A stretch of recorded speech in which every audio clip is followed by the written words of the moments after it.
Hi everyone, welcome to the Mathemagic Channel. Today we are covering paper 1H of June 2022. This is a really recent paper, which is great as exams are just around the corner.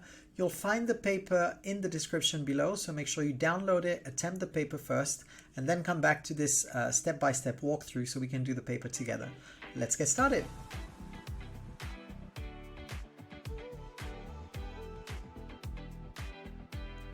All right, and with enthusiasm, let's start with this first question. So these are terms of an arithmetic sequence, and an arithmetic sequence is a sequence that moves in pluses. So you notice that to go from one term to the next, we're adding each time the same amount, and the amount that we're adding is 4. So this looks a lot like the 4's times tables. So perhaps we can look at two ways to think about arithmetic sequences. The first one is to think, okay, well, I know that this is moving in 4s, so I can say that this is un equals 4n, but instead of being 4, 8, 12, 16, 20, I need to move this sequence back a little bit by 3 so that I start at 1. So you notice when you do this that u1 is 4 times 1 minus 3, which is 1. u2 is 4 times 2 minus 3, which is 5. u3 is 4 times 3 minus 3, which is 9. So this works well. Anytime you see a sequence moving in 4s, just say it's a 4n sequence. If it moves in 5s, it's a 5n sequence. If you're not comfortable with this, use the formula which is given to you in your formula book, which says that un is equal to u1 plus n minus 1 distances. And this will be quite useful too. So what you could say is u1 is 1 plus, and now you notice n minus 1 times the distance, which is 4. And as you expand the bracket, 4 times n will give you 4n, and 4 times negative 1 is negative 4. Negative 4 plus 1 is negative 3. So whichever way you look at it, whether you use the formula in the book or you decide that this is the 4's times tables scooted across by 3, the answer will be 4n minus 3. In the second part, you're offered a sequence which is 3n plus 5, and you need to find an expression for the 2mth term. That means that instead of n, you will plug 2m inside the sequence. So pretty straightforward plug and play here. You can say 3 times 2m, and then we need to add the 5. And 3 times 2m is going to be 6m plus 5. So this is the answer for this question, which is good for 1 mark. And we're happy with this, and we can move on to the next question. Okay, question 2. Question 2 presents a spinner, and we notice that the spinner landing on 2 is equal to the probability of the spinner landing on 4. So these probabilities are the same. Remember that the sum of the probabilities in any event will always add up to 1. So with this logic in mind, you can always say that if x was the probability of landing on 2, 0.26 plus x plus 0.18 plus another x for the probability of landing on 4, that would all be equal to 1. And putting the numbers together here, we have 2x plus 0.44 equal 1. And moving the 0.44 to the left, remember plus becomes minus. 2x is equal to 1 minus 0.44. And 1 minus 0.44 is 0.56. So 2x is equal to 0.56. Times becomes divide. So x is equal to 0.56 divided by 2.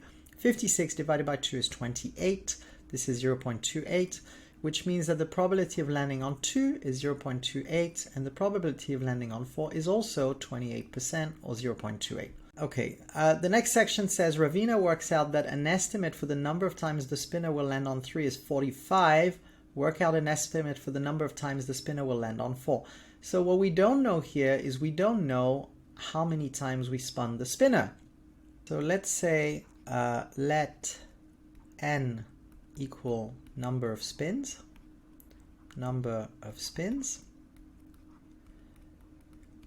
And what we can say is that if we were to take the number of spins multiplied by the probability 0.18, we would have 45 as an outcome, because the probability of landing on 3 is 18%, and the result of that is 45. So using algebra here, we can move the 0.18 to the other side and say n equals 45 divided by 0.18. Using my calculator, I realized that 45 divided by 0.18 is 250. So 250 is the number of times I have spun the spinner. So we have 250 spins. Now the question is asking you to find an estimate for the number of times the spinner will land on 4. Well, it lands on 4 28% of the time. So what we could do here is 250 times 0.28, and using the calculator,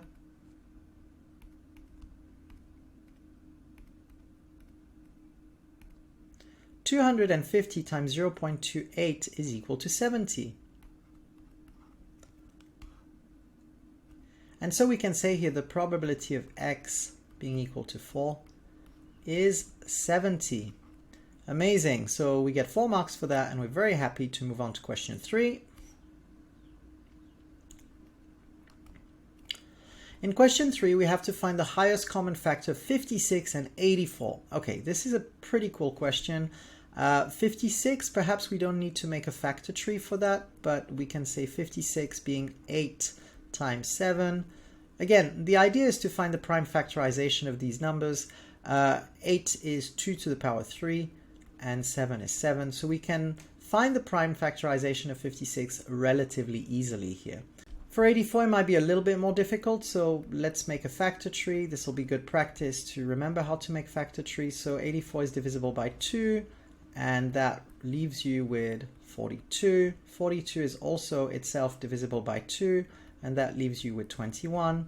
21 is divisible by 3, and leaves you with 7. 3 and 7 are both prime, so this will be the prime factorization of 84.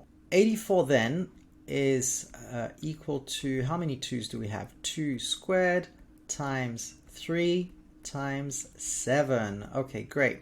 So in order for you to have an HCF, so the HCF of these two numbers, and we can say HCF of 56 semicolon 84, is going to be a number that goes into both of them. And in order for a number to go inside of both of them as a factor, it needs to have at most 2 2's, because if it has more than 2 2's, it will not go inside of 84. 84 has a 2 squared inside of it, and 56 has a 2 cubed inside of it. So what they have in common is a 4, a 2 squared. So there'll be a 2 squared inside of this number. If we think about the 3's, 56 contains no 3's. 84 has a single 3. So in order for a number to be a factor of 56, it can't have any 3's. So we are not going to put any 3's in there.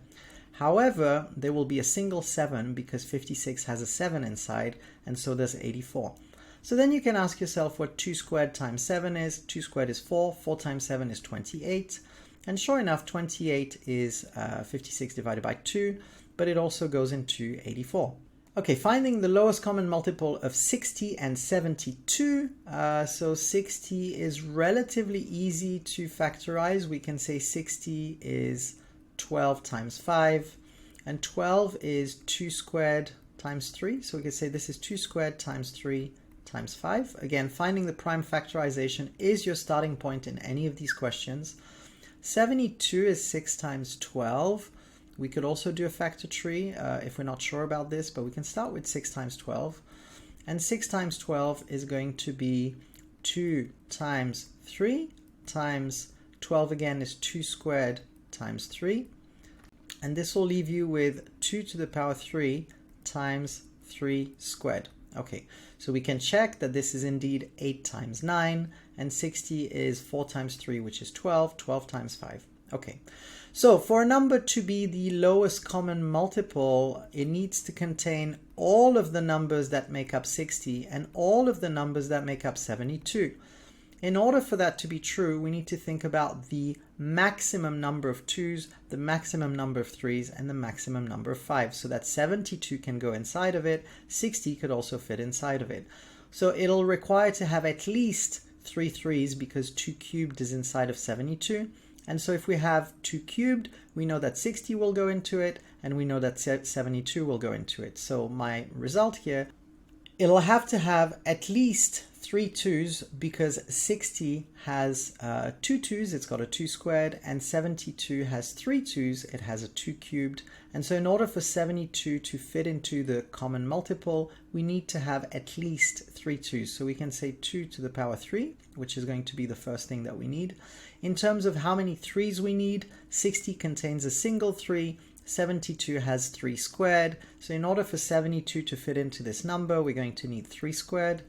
And in order for both numbers to fit in, the 5 will be important because 60 requires a 5. 72 doesn't have any 5's, but a common multiple will need to have a 5.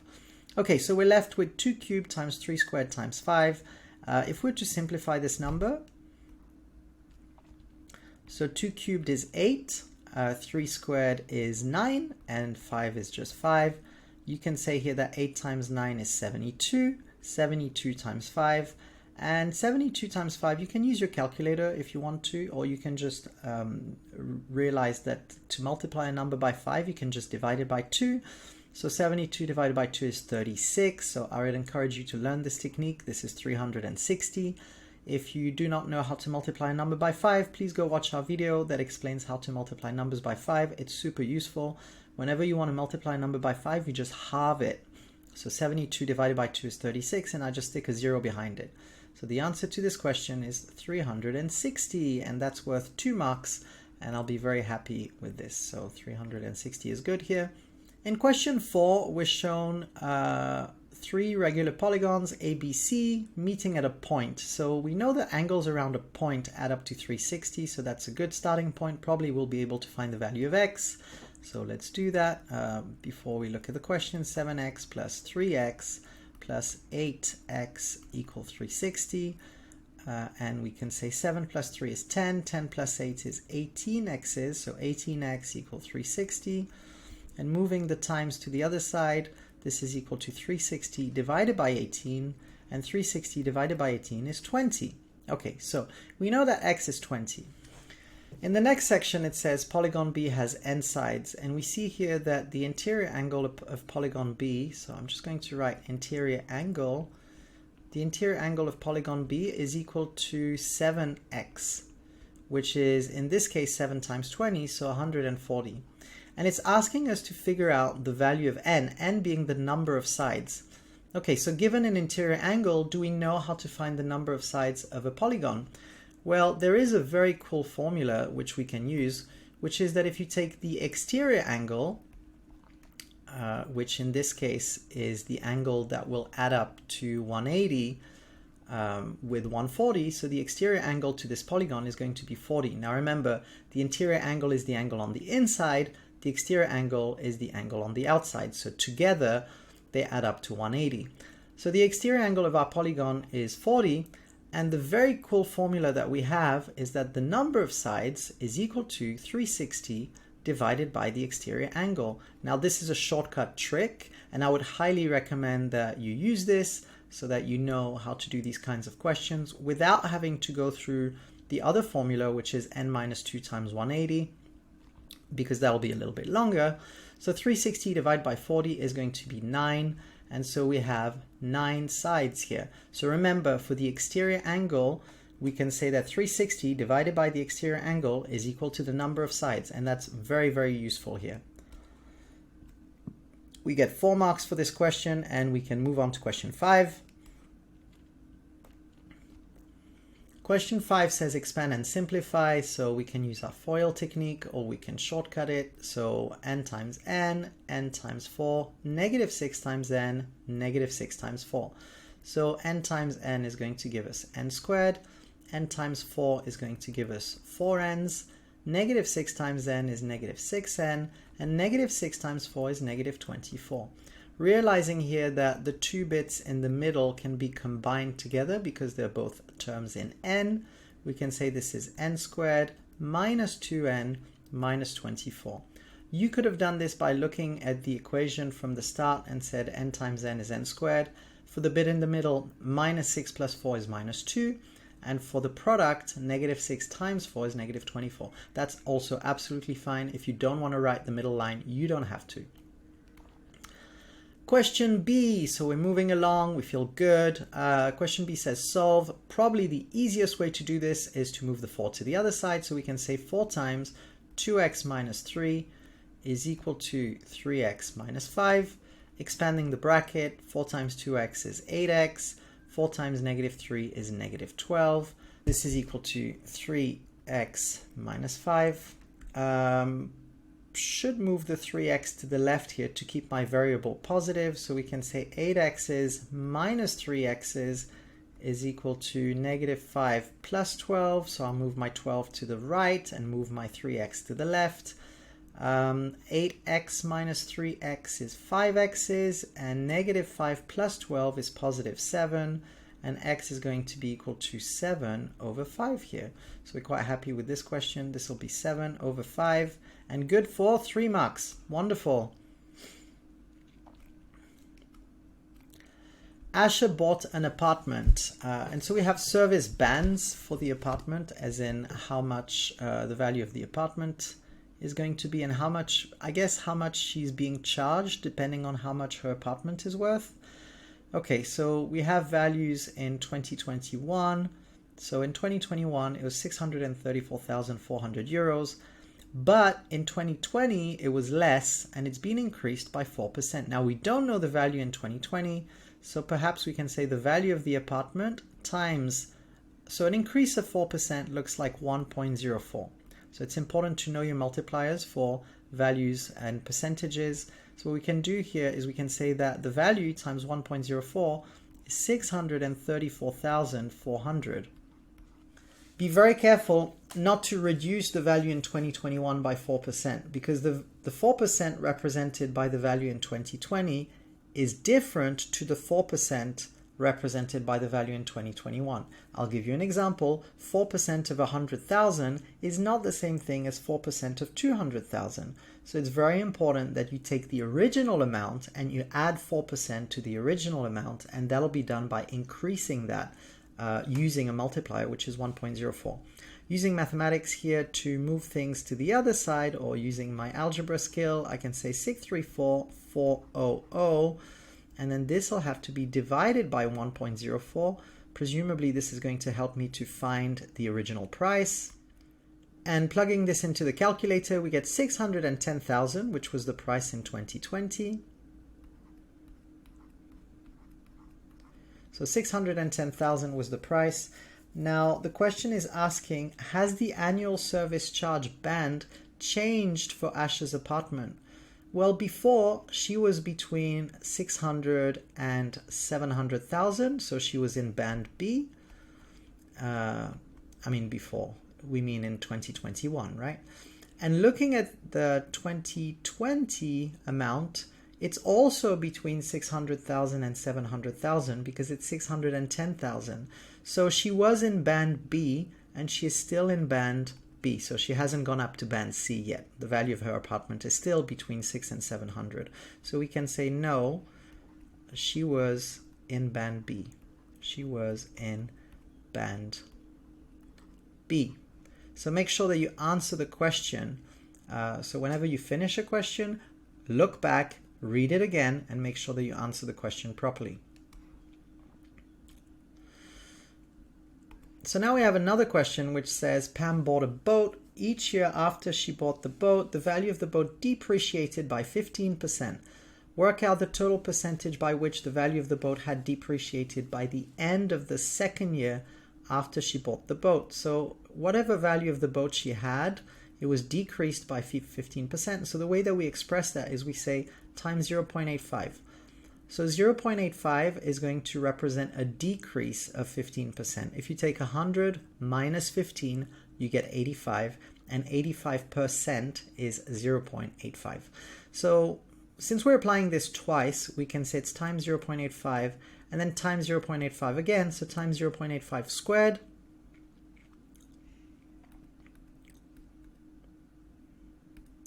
And 0.85 squared is 0.7225. So we can say that our boat was affected by a decrease of a certain percentage, but we're going to have to see how far away from 100 72.25 is. And so I would encourage you to use your calculator again.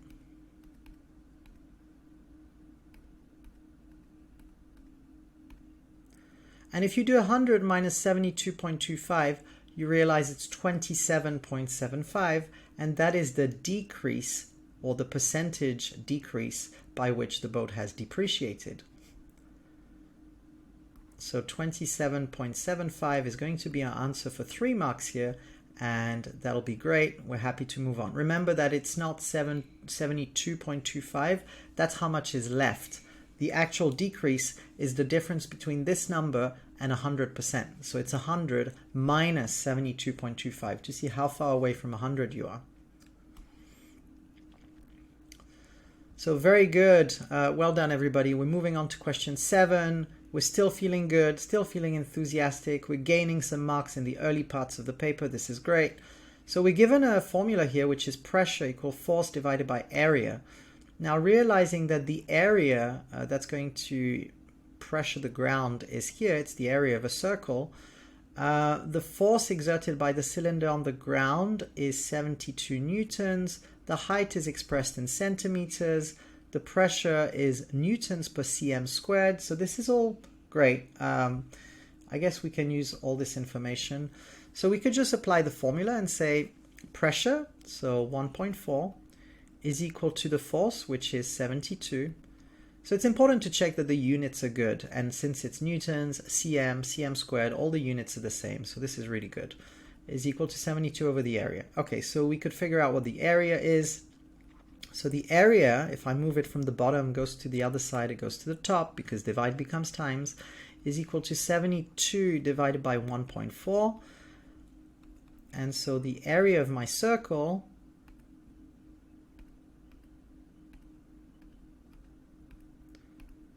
is 51.4285.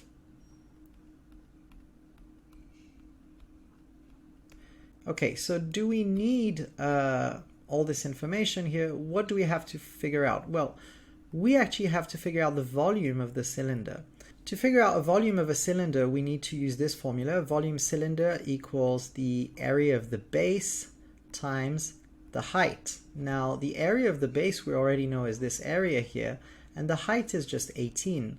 So all we need to do here is take the area of the base. Remember, any prism or 3D shape that has a certain area and is extended in 3 dimensions, all you need to do is to take the area of the base and extend it by the height. So this is what we're doing here. So we're going to take our previous result and multiply it by 18, and then the answer should be correct to 3 significant figures. So we're going to make sure that we round it to 3 significant figures. And so we're left here with 925.71. Now, if you were to round this to 3 numbers that are significant, which means 3 numbers that mean something, you'll have 9, 2, and be careful, round the 5 up because there's a 7 afterwards. So it'll be 926. So the answer to this question will be 926 cm cubed for the volume of our cylinder. Okay, great. Moving on to some algebra questions here. 0.00 in standard form. Okay, so 1, 2, 3, 4, 5 zeros before my 8. So what I can say is 8.9 times a negative power of 10 because I'm in the decimals, and I can say it's 10 to the negative 5. So because there are 5 digits before the 8. Okay, write 8.34 times 10 to the 4 is an ordinary number. 10 to the 4 is a 1 with 4 zeros behind it, which looks like 10,000. So this is 83,400. Remember, so 10 to the 4 is a 1, not a 10, a 1 with 4 zeros behind it, which is 10,000. So 8 times 10,000 is going to be 80,000. So you can think about 83,000 here. Question 9, simplify 8 times 40 to the power 0. Any number to the power 0 is 1, so you can say this is 8 times 1, which is 8. And in the second section, find the value of p. You can say here that you have x to the 6 divided by x to the negative 5. So since they're the same number but the exponents are divided, you can say it's 6 minus 5. Remember to subtract the exponents. And minus is going to be a plus, so this is x to the power 11, which will lead to the value of p being 11. In part C here, 2 to the power 3 is 8. K squared cubed, remember when it's to the power, this should be multiplied, so let's do that. And then m4 cubed is going to be m to the power 4 times 3, which is m to the 12. So the answer here is 8 k to the 6 m to the power 12, and this is good for 2 marks. Okay, so question 10, two circles C1 and C2 are drawn on a centimeter grid with a scale of 1 cm for 1 unit. We have a center for C1 and the radius of C1 is 13, a center for C2 and the radius of C2 is 6. Work out the distance between the center of C1 and the center of C2. So given 2 points, we can use the distance formula. And so the distance formula is going to be equal to, so perhaps we can use this word here, distance, or this letter rather, and say it's equal to the square root of x2 minus x1 squared plus y2 minus y1 squared. I'm also okay with saying it's the square root of the differences in x squared plus the differences in y squared, whichever you're more comfortable with. So if I look at my x coordinates for C1 and C2, I can say this is the square root of, so C2 is at 7 and for C1 we're at -1, so 7 minus 1 squared, and for my coordinates of C2, 18, so the difference is in y, 18 minus 3 squared, and so 7 minus 1 is 7 plus 1, which is 8, so 8 squared, and 18 minus 3 is 15, so 15 squared. And so for my distance d here, 8 squared plus 15 squared, this looks a lot like a perfect triple. This is going to be 64 plus 15 squared, 225. Again, use a calculator for sure, which is the square root of 289. And 289 is a perfect square. It is 17 squared. So if you're not too sure about this, make sure that you use a calculator. But this is how you should do this question. And 17 centimeters is going to be great. Explain why C1 intersects C2. Now, it's perhaps you should think about how far away the radiuses are from each other. So if a radius, actually the best way for me to explain this to you is to show you on a graph. So I'll bring up a graph from Desmos here. So I've taken the liberty here to draw the two circles on Desmos for you. And as you can see, the first one has a radius of 13 and the second one, the little one, has a radius of 6. That's the blue circle. Now, in order for these two circles to not intersect, it would have to be that the center of one and the center of the second one are at least 19 away from each other. So if the two centers are exactly 19 away from each other, they're going to touch exactly once. Now, we've established in the first part of this question that the distance between the two centers of these circles is 17, and 17 is less than 19. And so therefore these circles are definitely going to cross because they're only 17 apart in terms of the centers to each other, but the radiuses are a little bit bigger. So that is what your explanation should be, and we should go ahead and explain that. So the distance d is equal to 17, and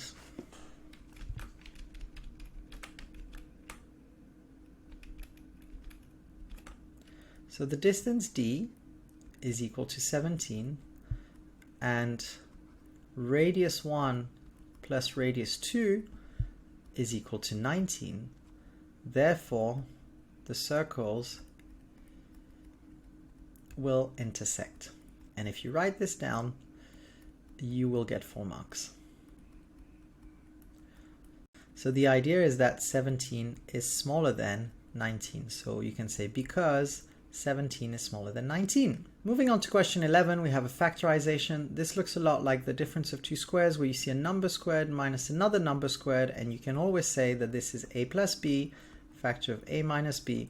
So you need to square root the first number and square root the second number and bracket them up. So applying this formula to this question, we can say that this is the square root of 9x squared, which is 3x, and the square root of 4y squared, which is 2y's. So 3x plus 2y, factor of 3x minus 2y. and this is good for 2 marks. In question B here, let's make sure that we put everybody on the same denominator, and the same denominator will be the common denominator to 8 and 4x, and together these can go into 8x. So I'll make sure to multiply the first fraction top and bottom by x, and the second fraction top and bottom by 2. So 7 times x is going to be 7x's, and minus, so make sure that we multiply the second one by 2, 2 times x plus 3. So that is because 2 times 4x is equal to 8x. Now make sure that you keep the negative in front so that you can expand the bracket, and if we continue here, we get 7x's minus 2x's minus 6 over 8x, and 7x minus 2x is 5x minus 6 over 8x. This should be as a single fraction, so we don't need to separate the result. We can just say it's 5x minus 6 over 8x. This question concludes the first part of this past paper. Make sure to connect with us and see the next part of this paper where we dive into the really hard questions. So well done for doing the first part of this paper. Have a break, relax a little bit, and if you feel like it, go straight to part 2 right now, and good luck with your exams.